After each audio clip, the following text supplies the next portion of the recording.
یار وقت کا حکمران ہو اور قاتل نہ پکڑ سکے، یہ کبھی ہوا ہے صاحب؟ انہوں نے کہا کہ یزید نے بطور سیاست آواز لی، کون قاتل ہے؟ اس نے کہا شمر نے کہا میرا دماغ خراب ہے، انس نے قتل کیا۔ انس نے کہا نہیں میں نے نہیں کیا، خولی نے قتل کیا ہے۔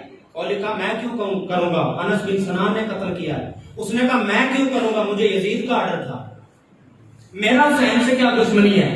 تو یزید کہنے لگا اس زین العابدین سے، آپ کے جو ہے بابا کے قاتل میں آپ کے حوالے نہیں کر سکتا، لہذا آپ خطبہ دے سکتے ہیں۔ جامع مسجد دمشق ہے اور اس کے ممبر پر کون بیٹھا ہے؟ نواسہ رسول، اور خطابت ان کے گھر کی لونڈی، خطابت میں ان سے آگے کون؟ آپ نے خطبہ دیا۔